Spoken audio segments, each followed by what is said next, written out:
If you're still introducing yourself in the chat, continue.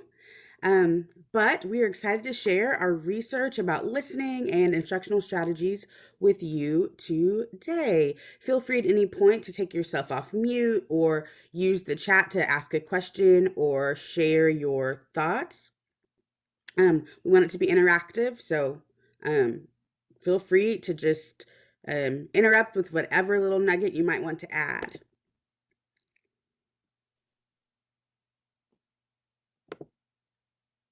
I'll start by introducing myself, and then my partner Nichole will do the same. My name is Runyan. I'm a curriculum developer at Listenwise. Before working at Listenwise, I taught high school and middle school English language arts in Fort Worth ISD, and then at a small private school in Grapevine, Texas for 7 years. And now, Nichole, I'll let you introduce yourself.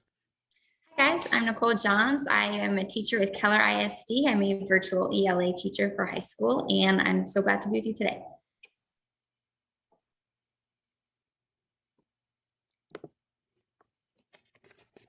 Okay, we are excited to discuss research that supports integrating listening into ELA instruction, and then we're also going to share strategies for implementing podcasts in ELA for the following instructional goals: content area instruction, social and emotional learning, literacy skills development, and making weekly routines, and then even more. Everyone in attendance today will receive the slides with strategies and instructional links. And then again, feel free to take yourself off mute, ask any questions whenever your heart desires. Let's start by talking about the science of listening.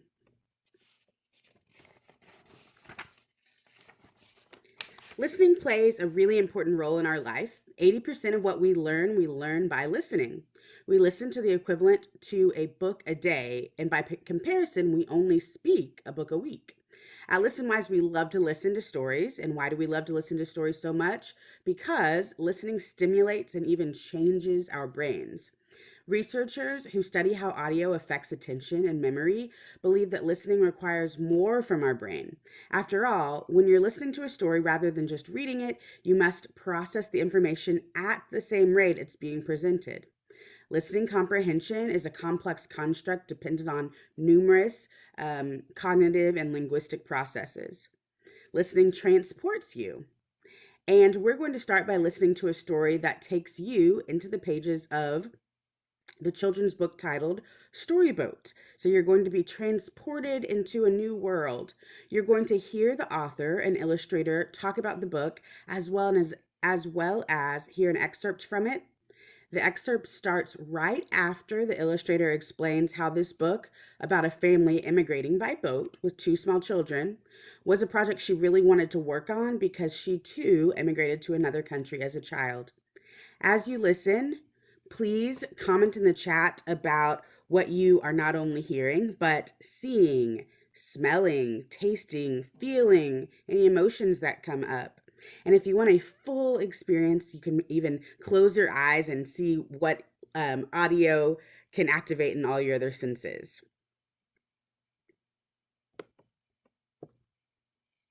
So let's listen.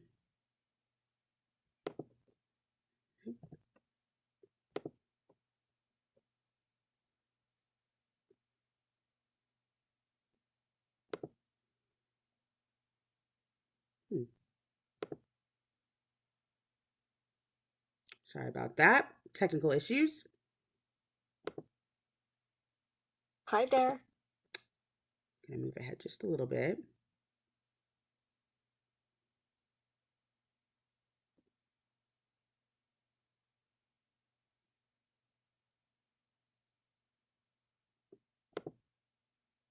And it's really tricky as an illustrator to capture that in a way that kind of honors the situation.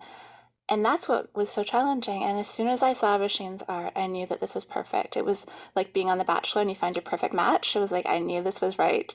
Kiyo's stories, the great thing about her writing is simplicity. So I tried to use it in my illustration too.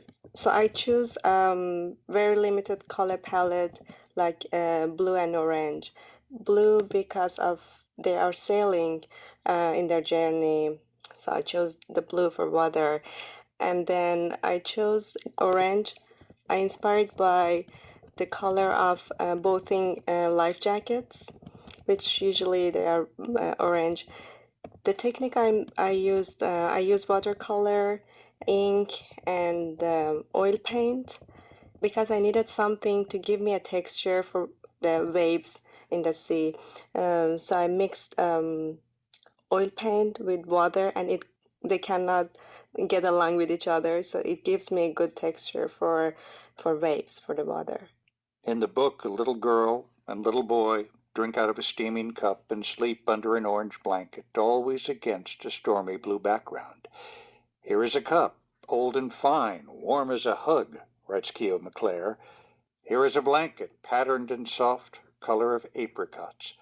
And on the next page, they're moving again. Here isn't always the same, she writes. Sometimes it's here just for a moment. I don't know if you're familiar. All right, I hope you enjoyed that. If that audio stimulated some other senses in your brain, sight, taste, any specific feelings, feel free to drop those in the chat. I'd love to see what what you noticed.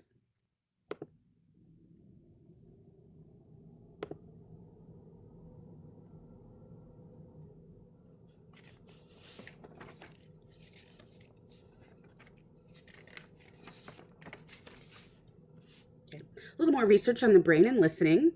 Advances in brain imaging technology have given us new insights into how the brain works when we listen and how listening helps us learn. We understand language by simulating in our minds what it would be like to experience the things that the language describes. The brain sees what it hears. This is what we call the auditory scene analysis. Every time a person hears something, the brain visually simulates what it hears. This even results in eye tracking movements. For example, if you hear a story about a chef who's cooking a delicious meal, maybe frying up some garlic for a pasta sauce, the story wouldn't just stimulate your language processing areas, it would also stimulate your olfactory and gustatory cortices for smell and taste. Or if you're listening to a story about a pitcher and you are hearing it from the perspective of the catcher, your brain is sending signals to your motor system telling it to catch the ball as you hear about it coming towards you. This research comes primarily from Benjamin Burgeon, a professor in cognitive science in the Cognitive Science Department at UC San Diego. Nichole, when we talked earlier, you talked about how you noticed a difference in student summaries from when they've read something to when they listened. Can you share a little bit about that now? Absolutely. Yeah, I usually see a pretty big difference between when they're reading a mentor text or an article and I ask them to summarize or talk about it. And they'll, as students do, they'll just give me a sentence or two. But when they listen to a podcast, especially one that they chose, and we'll talk about choice later, but if they chose it, usually they're so much more engaged. They want to give me a lot more details. They have a lot more takeaways from it, I feel like. Totally. I think that I do as well. So listening and reading.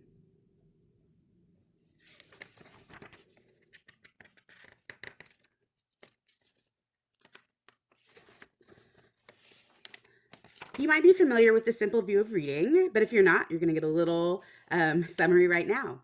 Listening comprehension is a fundamental building block of reading comprehension development. The simple view of reading by Go and Tunmer suggests that reading is a function of two key components: decoding words and language comprehension. Let's focus on language comprehension because a big part of that is listening. It's made up of listening and vocabulary and plays a part in fluency. Listening while reading helps kids recognize sounds and letters, learn new words, become better listeners, and understand how stories work.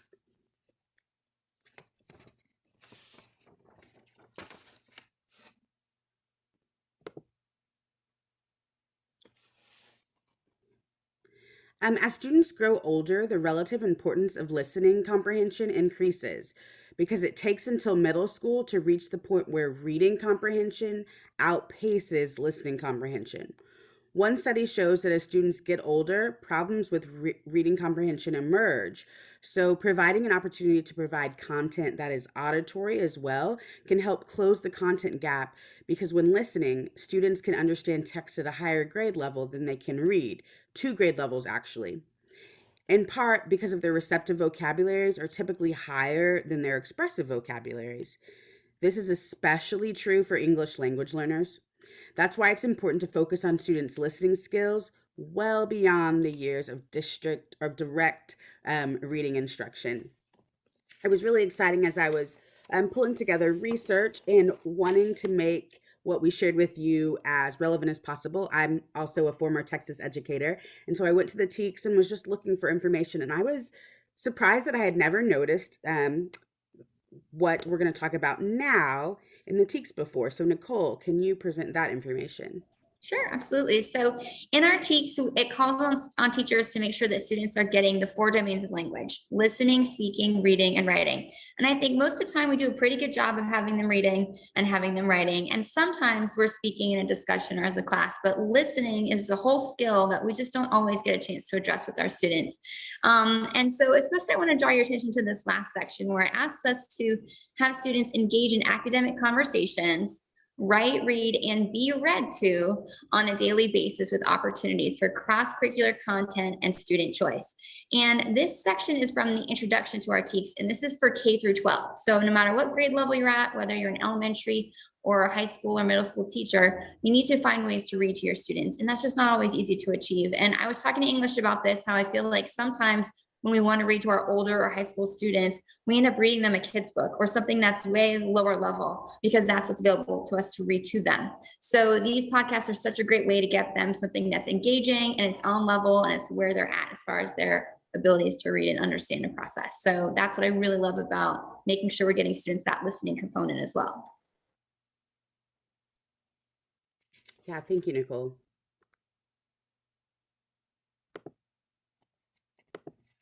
Our last area of research is talking about listening and social emotional learning, or SEL.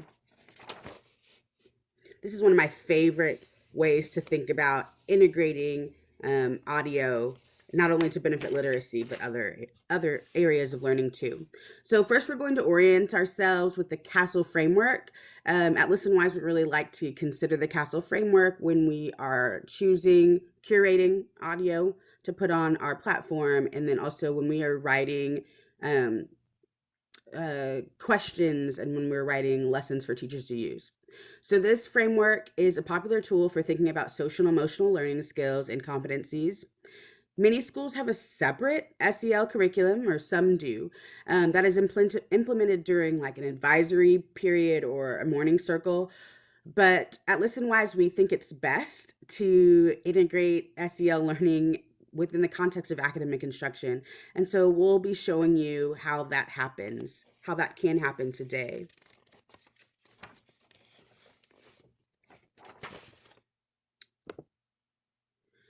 Rudine Sims Bishops describes the power of literature to provide students with windows, mirrors, and doors. Like other instructional text, audio stories can offer windows, mirrors, and doors that deepen and enrich their learning experiences.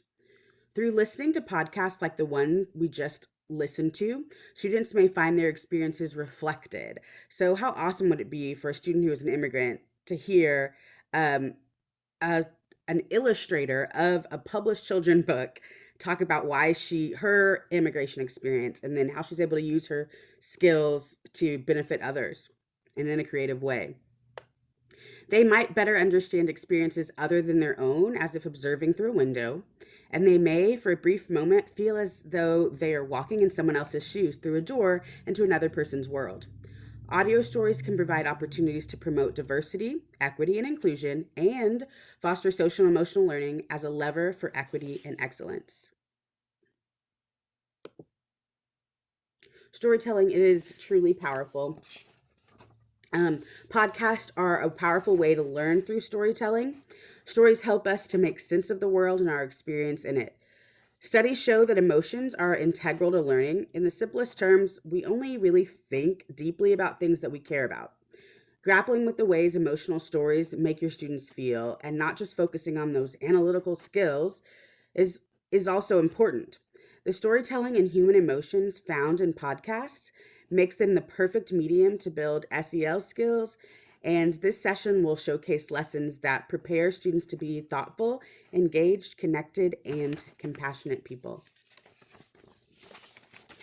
So let's get into the exciting stuff, our strategies for listening and implementation. Our first strategy is from Nichole, so she'll take it from here. Thank you. So yeah, this strategy is how I usually use these podcasts. There's so many things you can do with them, but this is kind of the main one that I feel like worked for me in my classroom with my 10th and 11th graders. So usually what I'll do is I want to make sure in this assignment, I want to give students choice. I feel like that's such a key to their engagement. We know that that really draws students in when they have that option. And the social emotional learning component is woven in. So I'm not teaching it explicitly, but it's going to be part of the podcast that we're going to look at, and you'll see that when we get to it. And that cross-curricular content, that's part of our T-test as well, is making sure that we're giving students opportunities for cross-curricular content. This is a great way for your teachers to do that. So in this strategy, I'm going to give students a list of podcasts to choose from after we read a mentor text together or they read it individually. And I'll ask them to choose from the list at least one that they're going to listen to. And most of these are really short, 3 to 5 minutes long. And most of the time students will choose to listen to more than one because they'll be interested in more than one topic. But I want to give you a second to look at some of these titles. And I think you're going to see what I mean about how these social emotional elements are already woven in. So for example, the lesson on the right, I had students in my contemporary media class looking at a few different topics in journalism and news. And so you can see the last choice here is a 9-year-old journalist supports food banks. It's a great SEL component right there about our empathy for others. There's also News for Teens by a teen, and this one was really engaging for my students where they learned about how a peer is using media for themselves as well. So a lot of different topics they could choose from. And then usually what I'll have them do next is on an assignment, I'll have them summarize, talk about which podcast they chose, which one spoke to them, why did they choose it. And I really love this fourth question on the list where I ask students, did this podcast include ideas or perspectives that were new to you? And I have to tell you, my students come up with perspectives that I never considered when I listen to some of these. I think our students are so much smarter than we give them credit for sometimes. And they really get so much away from these podcasts where they're hearing different people. They're hearing from authors, illustrators, writers, people in their community, and they get a lot of different perspectives that maybe they hadn't encountered before. So that's what I really love about these. And then they'll see these questions again and again throughout the year. So they know when they get that podcast assignment every few weeks, usually, then they're going to be asked these same types of questions. So when they're listening, they're already thinking about what's a new perspective? What's a new idea that I can get from this one? And then usually we're going to see in this clip that English is going to play for us, you hear several different people speaking. So they're really engaged with it. They're listening for different voices. And there's also usually a transcript included that I know most of my students do take advantage of as well. So they're reading and they're listening at the same time. And one thing Nichole had mentioned, which I absolutely love, is that if you were to give students choice to read a couple extra short stories or poems or nonfiction pieces, likely they wouldn't read anything more than they had to. But you do find that students might listen to more than is the absolute requirement. Okay, let's listen to this story.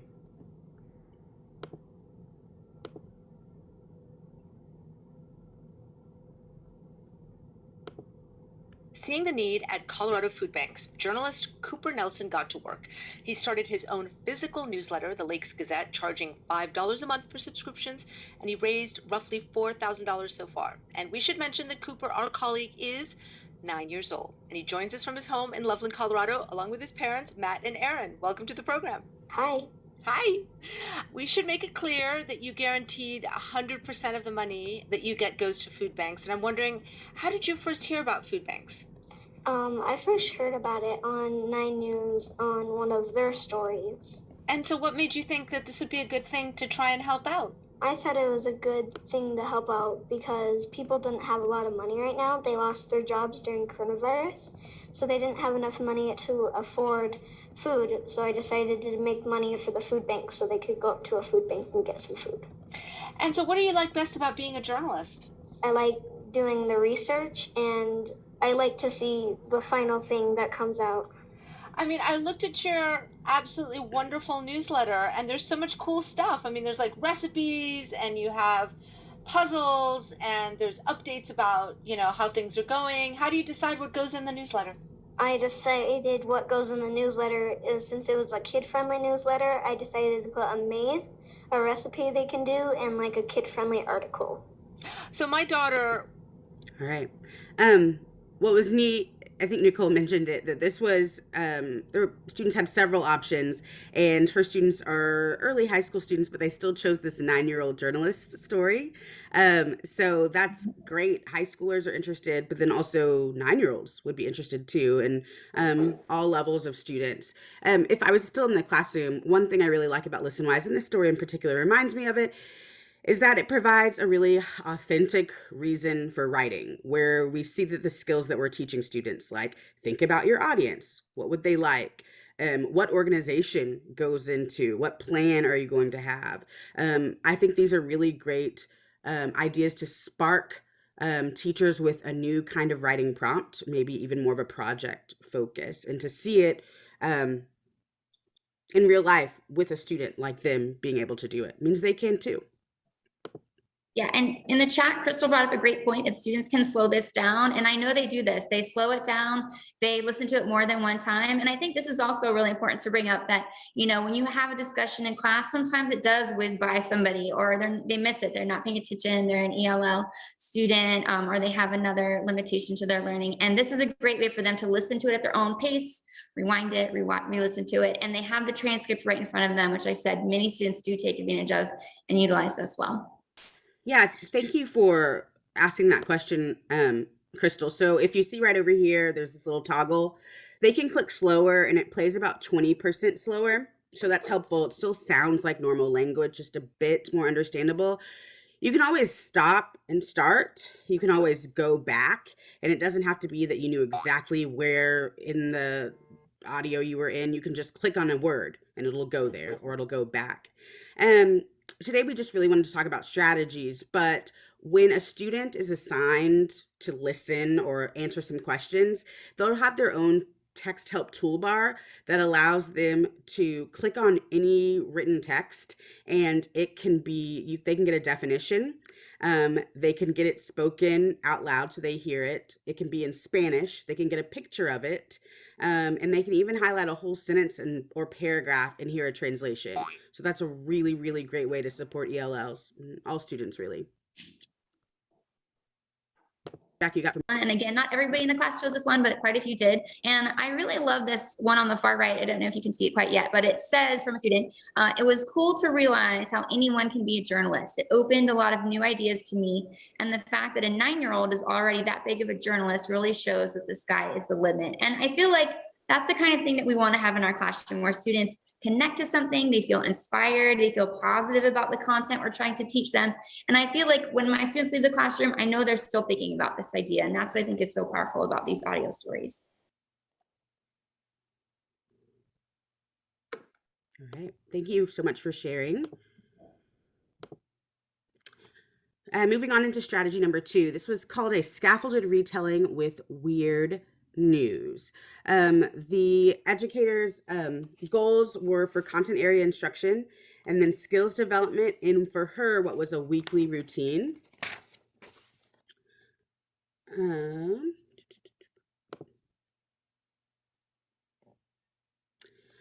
Before we watch a video of this educator sharing, I just want you to know that she uses Weird News. Weird News is a less than 30-second weekly published current event story that is fun and weird. I think I just created a story that was about potty training cows, and there's some science behind that. So students enjoy it, I enjoy it, teachers enjoy it.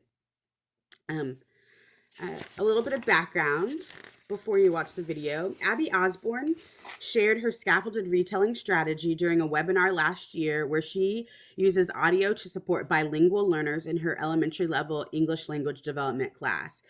So that's kind of tier 2 instruction. It's a pullout for English language learners.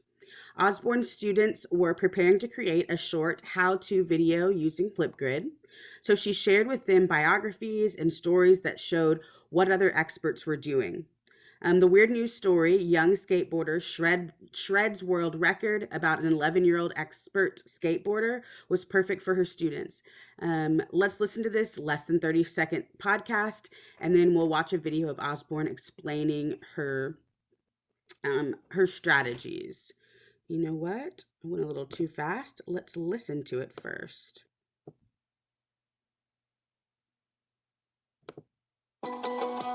Good morning, I'm Rachel Martin. Feeling kind of uninspired being stuck at home? Take a lesson from 11-year-old Guy Curry. He's used this opportunity to shred world records on his skateboard.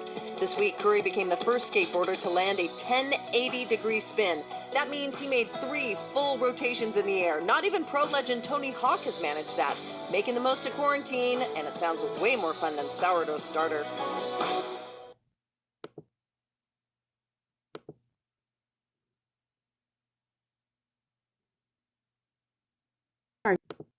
Using a strategy, sort of a modified strategy of a scaffolded retell.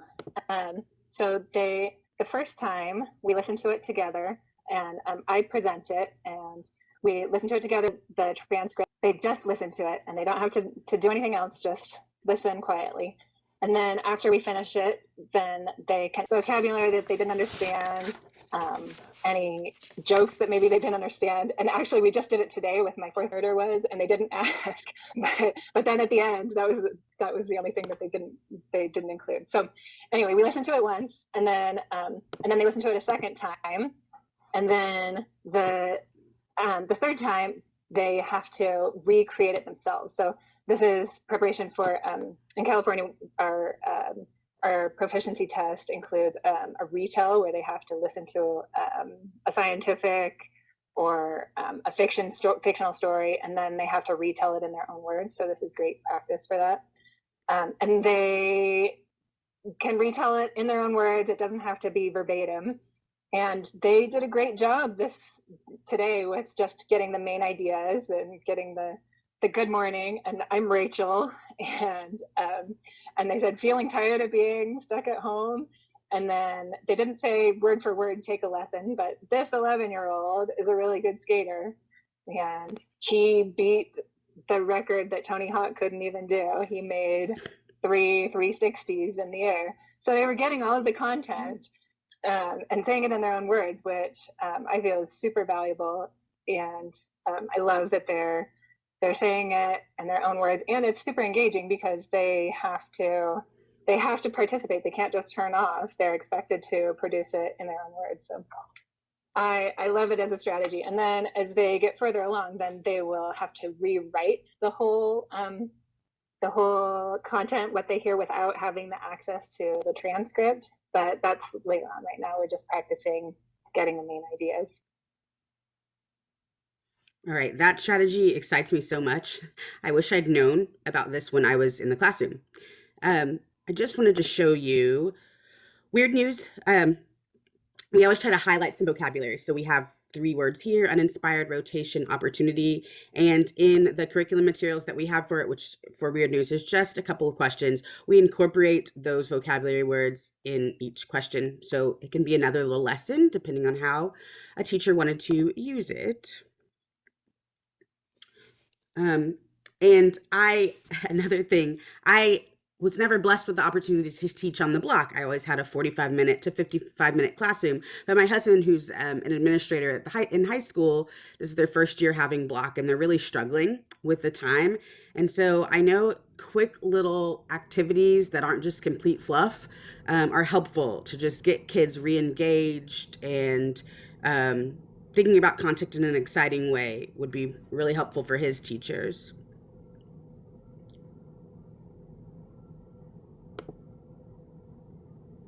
All right, strategy 3.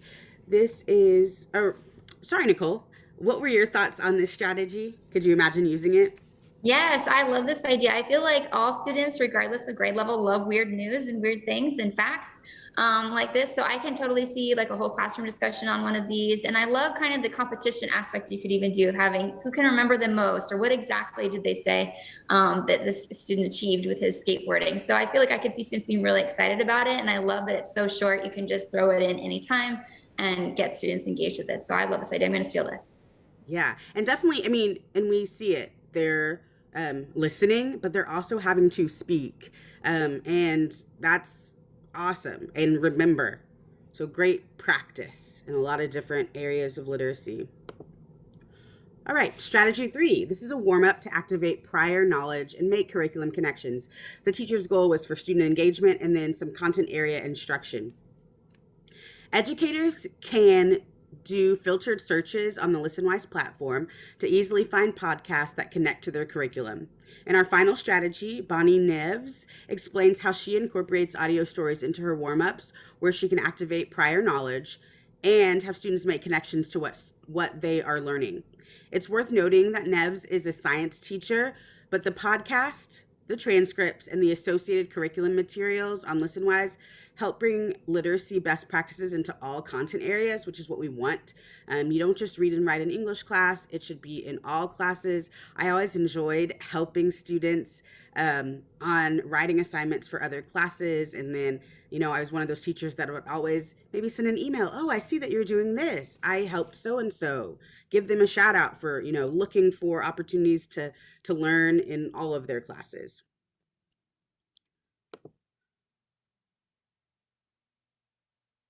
All right, strategy 3. Okay. Pretty short, between 3 and 5 minutes. So they're perfect for a class, a warm up. So Bonnie, I know you alluded to this, but I would just love to have you discuss a little bit more about how you choose your stories, which stories you use, and how you use that for the class warm up routine. So I use stories that usually I use ones that will create an unlikely connection to something kids already know, to something that I want them to learn. So there are just endless numbers of them. When I go in and search for anything, I have multiple options of things. And there are actually times where I will split the class into 2 and have one group listen to one story, one group listen to another story, and then have them figure out how the 2 are connected to the thing that they're going to be learning. Oh, So that's cool. there's so many things you can do, really, that Listenwise is just an amazing tool. And just having it the 2 to 4, maybe 5 minute, I don't think I've ever seen one that's 5 minutes long, really short activities for students to listen to, and it can kick off a whole entire class period of really engaged learners that want to know more about something that giving a reading passage just doesn't do the same thing. It doesn't connect in the same way.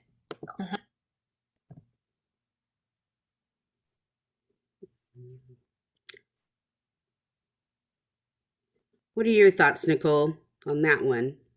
Yeah, I think this is really fun. I can really see students getting into splitting up and listening to different ones and then trying to make that connection. I think it's really fun, and you can use it in any topic, any content area, which I love too. So it doesn't take a lot of forethought to try out the strategy. So I love it. I agree. So we've reached the end of our strategy, but we do have a few minutes left. So we would love to hear if you have any questions or comments. Take yourself off mute, ask them. You can direct them specifically to me or to Nichole. And if you're interested in a school trial, please email our sales team. So sales@listenwise.com.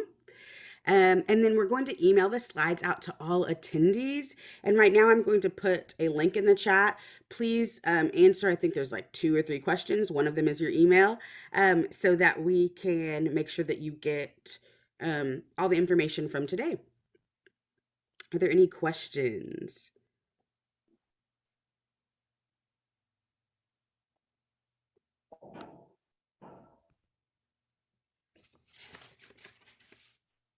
Oh, Janie, I love that these are from NPR. Yeah, we have a lot of NPR stories, but we use high quality sources. that aren't just NPR, especially for our elementary collections. They come from a lot of varied places. We have a lot of KERA, North Texas represented as well. I'm just always soothed when I hear Scott Simon. He just makes me happy. Yeah, I have some people that I also like listening to, and I even sometimes talk like them, like a little blurb that they say. Let me make sure I get that chat in for that link in the chat for you.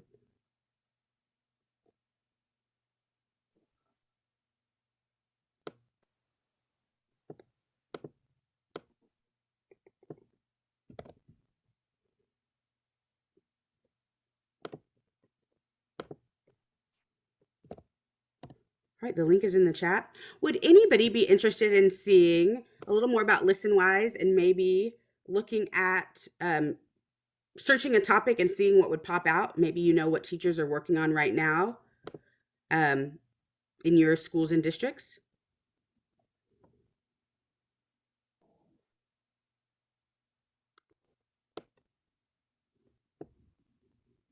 No, maybe not. Nichole, what's an area that you are about to start working on? Yeah, I'm coming up on Julius Caesar, you know, everyone's really current faith. So I'm always finding ways to spice up something like that. So anything like on Shakespeare or that time period to kind of get students going definitely would be useful. And I know there's stuff on here, so I'm interested to see what you find English. Okay. But yeah, there's so much on.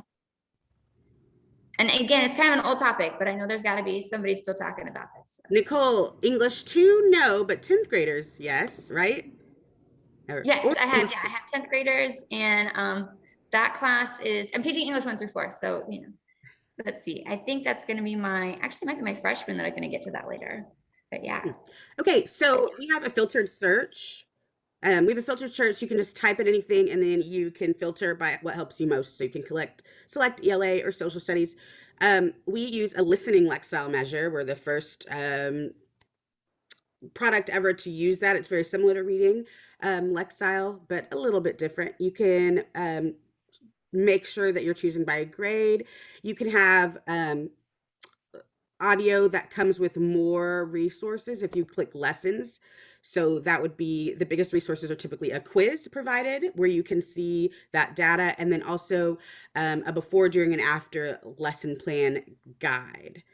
So we've got this, who wrote Shakespeare's plays, Shakespeare in Every Country. My personal favorite is, I'm going to put in, this is not Julius Caesar, but it's Romeo and Juliet.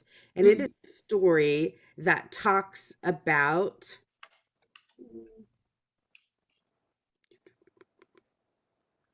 it's a story that, I don't think it's a lesson. It's a story that talks about a theater troupe who performs Romeo and Juliet, but they incorporate Spanish into it. And it's really interesting. The story is really interesting because they talk about, like, when do they use Spanish?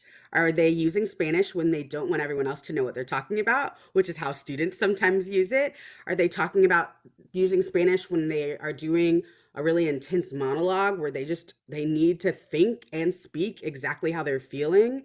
And I think that's so neat, not only to connect to possibly to students, but also to connect to the idea that Shakespeare used language in a certain way. Like, he went off certain rhythms at certain times to make a certain point. So I think that's really neat. Teachers can create assignments. You can click this box, and by creating assignments, they can modify or add their own questions. This is not a student view here, but the student view ends up looking like kind of an online worksheet. And then our lessons, this is a current event, but a lesson that wasn't published for a specific day at a specific year are always accessible with a premium account. But they also have other great resources like articles that relate, video clips that relate, and then in the lesson that we provide with like a teacher guide, almost a script for use, we talk about how to use one of those resources to compare and contrast or add more information than what you learned previously listening to the audio story. It is 2:03. We'll be here a few more minutes, though. Does anyone else have another question for either me or Nichole?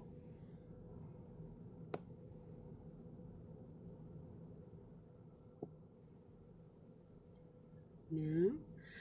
Please make sure that you complete the little form that I filled out so that you 100% know that you're going to get these slides. Reach out. Oh, it says the link is blocked on my district computer. There's another way to get the survey. Yes, there is. But if you could email me separately, if you feel comfortable just putting your email in the chat, that's great. Or just email me separately, and then I'll make sure that you get that information. Awesome. Thank you. Did I hear someone come off mute to ask a question? Maybe not. Well, thank you all for your time today. Definitely reach out to sales or myself or Nichole at Listenwise. We appreciate you guys. Thanks for all you're doing.